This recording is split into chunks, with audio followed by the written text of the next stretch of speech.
तो आज का पहला प्रश्न है, टांका क्या है, या टांका पर टिप्पणी करिएगा। दोस्तों यह प्रश्न आपके लिए बहुत ही महत्वपूर्ण होने वाला है कि टांका क्या है, इस पर टिप्पणी करिएगा। तो इसका जो सही उत्तर है वो यह है कि यह जल संग्रहण का एक पारंपरिक तरीका होता है जिसको टांका बोला जाता है। टांका क्या है? यह जल संग्रहण की एक पारंपरिक तकनीकी है। इसका उपयोग मुख्यतः पश्चिमी राजस्थान में बहुत होता है। इसका प्रयोग कहाँ होता है? तो इसका प्रयोग पश्चिमी राजस्थान में बहुत होता है। इसका उद्देश्य बरसात के पानी को एक पक्के कुंड या हौज में एकत्रित करना, जिसको जरूरत के मुताबिक उपयोग में लिया जा सकता है। घरों की छतों पर बरसने वाले पानी को जमीन के नीचे बनाए गए टांकों में भरा जाता है और इसे अच्छी तरह ढककर रखा जाता है। इसे टांकों का आकार जल ग्रहण क्षेत्र अर्थात छतों में वर्षा जल एकत्रित करने की क्षमता पर निर्भर करता है। क्या करता है कि जो छत पर जितना वर्षा जल एकत्रित होता है उसके अनुसार इस क्षमता पर निर्भर करता है। टांका सभी तरफ से पक्का बनाया जाता है जिससे कि पानी कहीं से भी रिसकर बाहर ना निकल पाए या ना बह पाए। अगला प्रश्न है कि सस्यावर्तन क्या है। दोस्तों यह भी प्रश्न बहुत ही महत्वपूर्ण है कि सस्यावर्तन क्या है।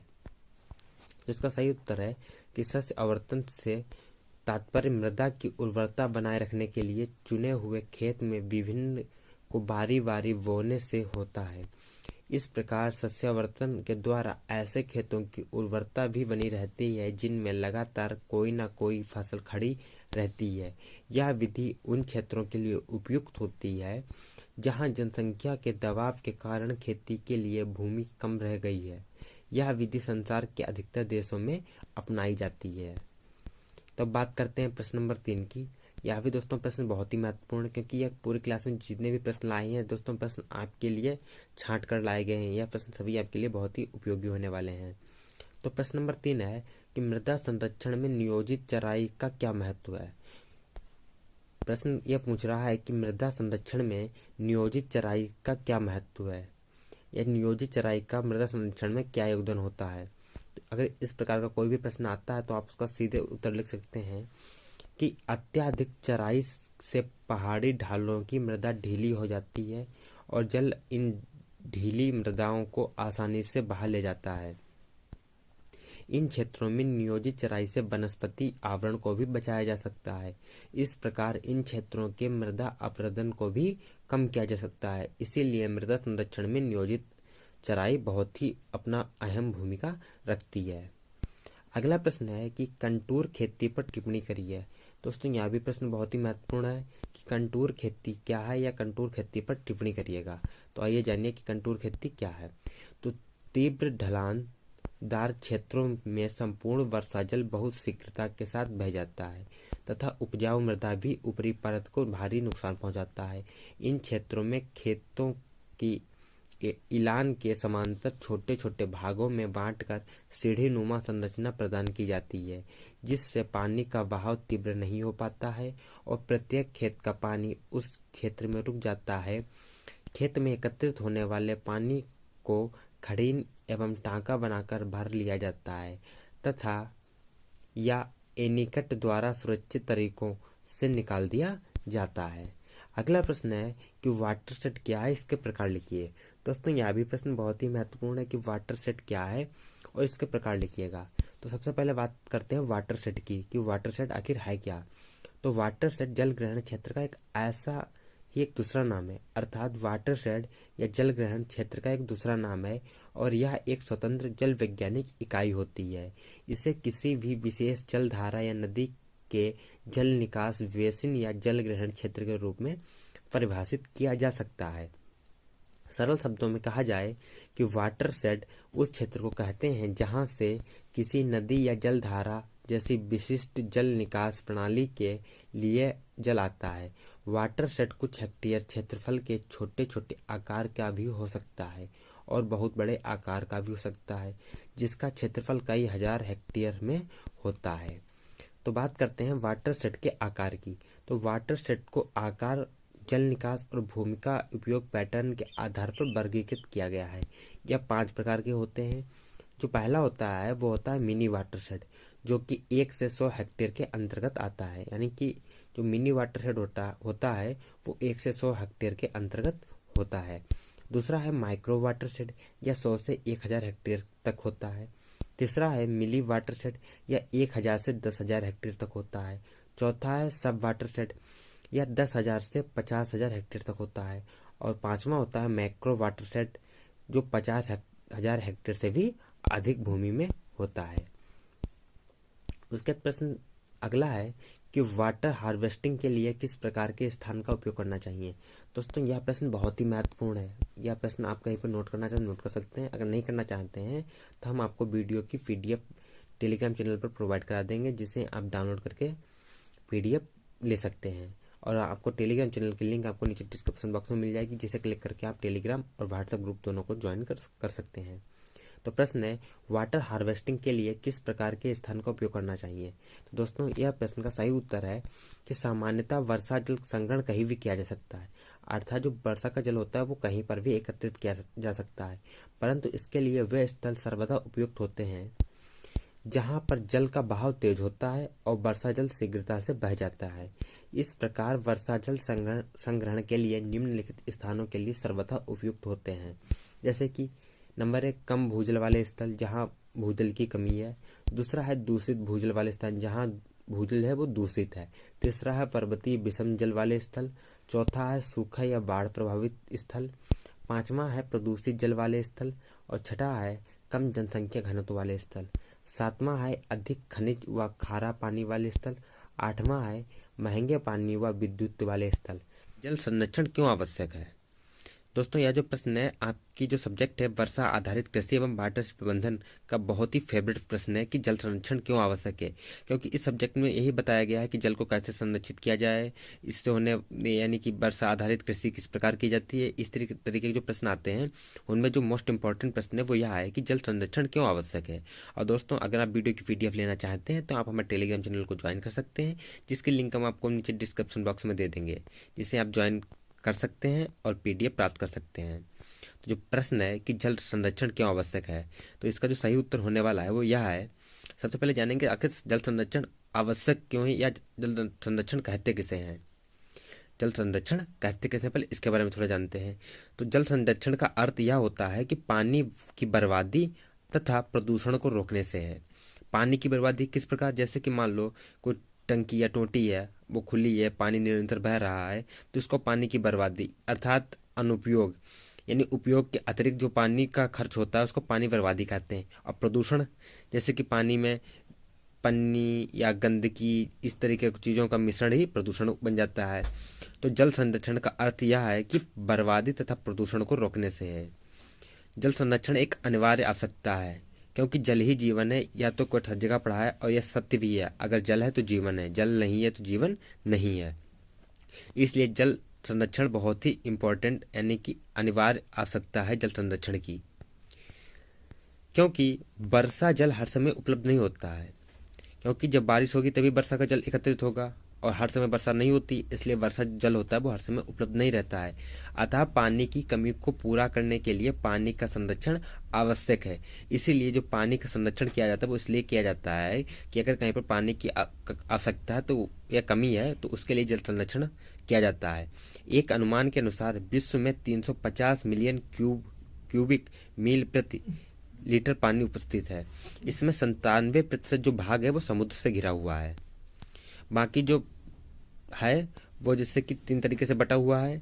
वो इस तरीके से, जैसे तरल जल, जो तरल जल है वो नंबर 1 पर आता है समुद्र, नदियाँ, झरने, तालाब, कुएं इत्यादि में है। उसके बाद ठोस जल, इसे बर्फ भी कह सकते हैं, वो पहाड़ों तथा ध्रुवों पर जमी हुई है। तीसरा जो है वो है वाष्प या बादलों में भाप, जो कि बारिश भी होती है।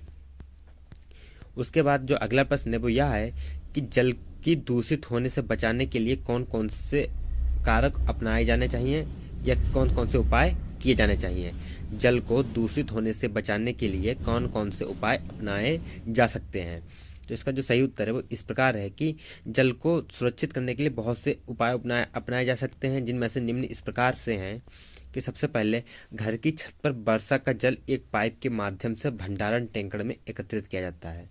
क्या है कि घर की छत पर वर्षा का जल एक पाइप के माध्यम से भंडारण टैंक में एकत्रित किया जाता है। एक और तरीका यह है कि इन पाइपों को जमीन के गड्ढे में ले जाना चाहिए ताकि यह पानी भूमिगत जल का स्तर बनाए रखने के लिए सहायता कर सके।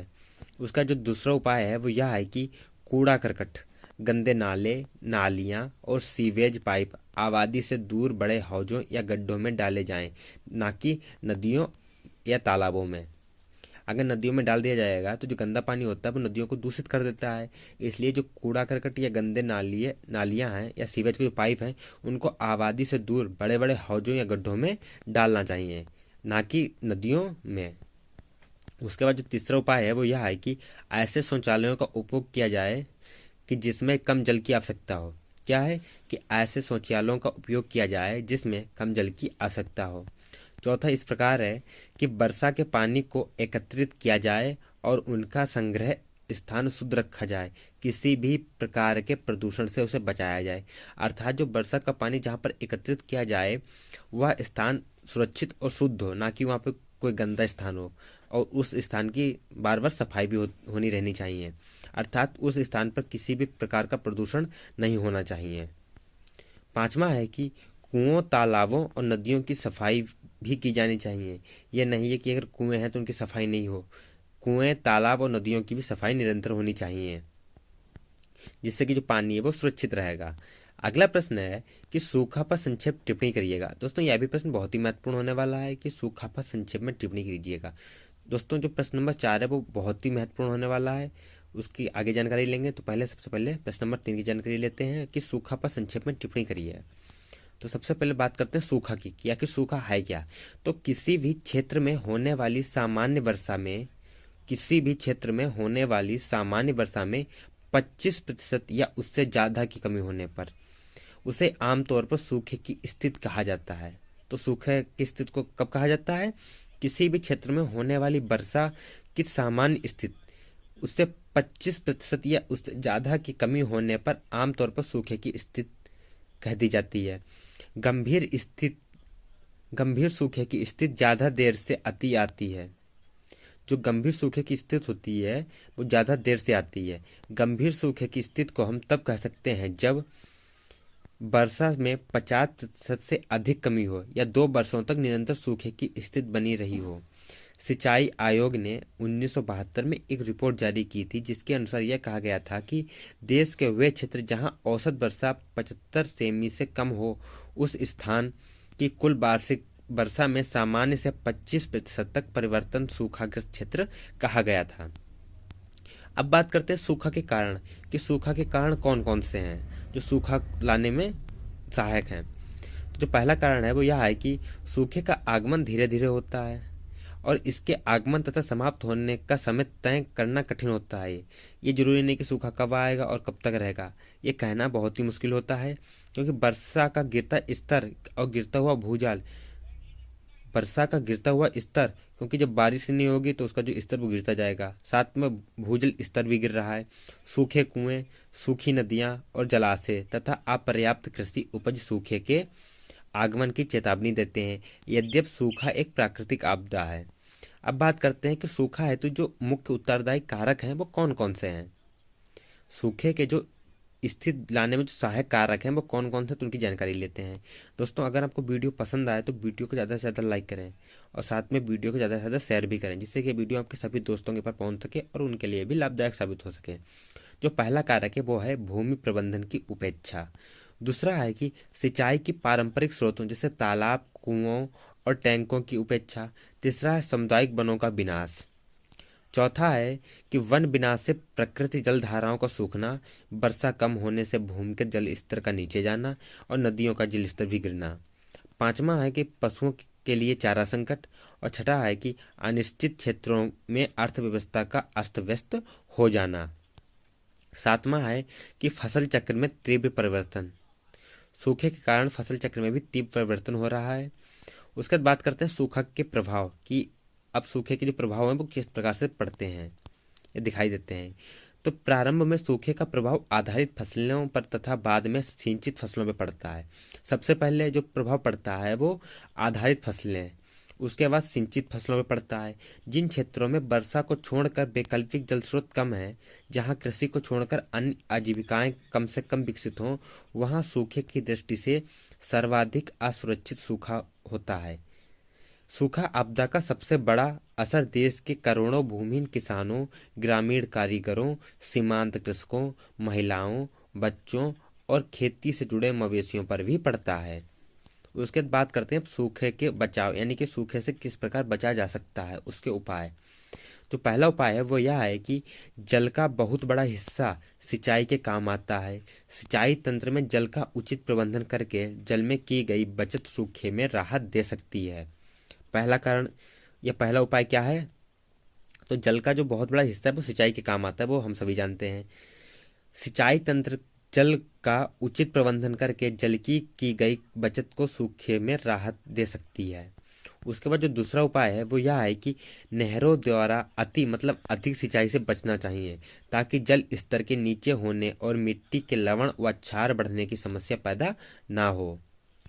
उसके बाद तीसरा है कि शुष्क एवं अर्ध शुष्क प्रदेशों में शुष्क कृषि प्रणाली अर्थात ड्राई लैंड फार्मिंग सिस्टम तथा बौछारी सिंचाई, स्प्रिंकलर इरिगेशन, टपकन सिंचाई, ड्रिपर ट्रिकलर इरिगेशन की व्यवस्था सूखे का कारगर मुकाबला कर सकते हैं। अर्थात इस पद्धति से अगर खेत की सिंचाई की जाए जिसमें कि जो उपज होती है वो अधिक होती है और जो जल का खर्च होता है वो कम होता है। उसके बाद बात करते हैं चौथा उपाय। तो चौथा उपाय है वो यह है कि पौधारोपण द्वारा अर्थात सूखारोधी फसलों की किस्म पौधारोपण द्वारा सूखारोधी फसलों की किस्म की कृषि करके सूखे के प्रभावों को सीमित किया जा सकता है। पांचवा यह है कि प्रत्येक दिन आपके द्वारा उपयोग किए जाने वाले पानी की मात्रा पर अधिक ध्यान रखना चाहिए। जी हाँ दोस्तों, हम सभी लोग जो पानी क्षय करते हैं अधिक से अधिक, वो नहीं करना चाहिए, क्योंकि आप जो प्रत्येक दिन पानी का उपयोग करते हैं वो उपयोग से ज़्यादा भी कर लेते हैं और उपयोग के बराबर तो करते ही सभी लोग, लेकिन उपयोग से ज़्यादा नहीं करना चाहिए, क्योंकि यह आगे चलकर हम सभी के लिए आगे चलकर संकट का कारण बनेगा। इसलिए जो पानी का उपयोग है वो सीमित करना चाहिए, ना कि असीमित। अब बात करते हैं प्रश्न नंबर 4 की, जो कि दोस्तों यह प्रश्न बहुत ही महत्वपूर्ण है कि मौसम विभाग ने सूखा को कितने वर्गों में विभाजित किया है। मौसम विभाग ने सूखा को कितने वर्गों में विभाजित किया है? तो इसका जो सही उत्तर है वो यह है कि मौसम विभाग ने सूखा को 3 वर्गों में विभाजित किया है। जो वर्ग वो इस प्रकार है। पहला वर्ग है सामान्य सूखा। जब सामान्य वर्षा से यथार्थ वर्षा का विचलन 11 से 25% के मध्य हो, उसे सामान्य सूखा कहते हैं। मध्यम सूखा उसे कहते हैं जब सामान्य वर्षा से यथार्थ वर्षा का विचलन 26 से 50% के मध्य हो। उसके बाद आता है प्रचंड सूखा। पहला क्या था? सामान्य सूखा, फिर था मध्य सूखा, अब आता है प्रचंड सूखा। जब सामान्य वर्षा से यथार्थ वर्षा का विचलन 50% या उससे अधिक हो, उसको प्रचंड सूखा कहा जाता है। तो मौसम विज्ञान ने सूखा को कितने भागों में विभाजित किया है? तो मौसम विज्ञान ने सूखा को 3 भागों में विभाजित किया है। पहला भाग है सामान्य सूखा, दूसरा है मध्यम सूखा और तीसरा है प्रचंड सूखा। अब बात करते हैं प्रश्न नंबर 5 की कि प्रश्न नंबर 5 क्या है। जी हाँ दोस्तों, यह भी प्रश्न बहुत ही महत्वपूर्ण है कि मौसमी सूखा क्या है या मौसमी सूखा किसे कहते हैं। तो मौसमी सूखा क्या है? तो भारतीय मौसम विभाग के अनुसार मौसमी सूखा वह दशा है जब किसी क्षेत्र की सामान्य वर्षा से वास्तविक वर्षा 75% कम हो। यह सूखा वर्ष की मात्रा के अलावा वर्ष की प्रभाविता पर भी करता है। अर्थात जब 75% से कम वर्षा हो, अर्थात जब किसी क्षेत्र की सामान्य वर्षा से वास्तविक वर्षा 75% से कम हो, वह सूखा वर्षा की मात्रा के अलावा वर्षा की प्रभाविता पर भी करता है। भारत में 118 सेमी औसत वार्षिक वर्षा होती है। विश्व के दूसरों देशों की तुलना में यह मात्रा काफ़ी अधिक है, लेकिन मानसून की अनिश्चितता, जेट स्ट्रीम और एल नीनो के कारण भारत के कई भाग सूखे से ग्रसित हो जाते हैं। दोस्तों, अगर आपको वीडियो पसंद आया हो तो वीडियो को ज़्यादा से ज़्यादा लाइक और शेयर करना बिल्कुल ना भूलें। वीडियो देखने के लिए आपका बहुत बहुत धन्यवाद। मिलते हैं अगले वीडियो में नए प्रश्नों के साथ। तब तक जय हिंद, जय भारत।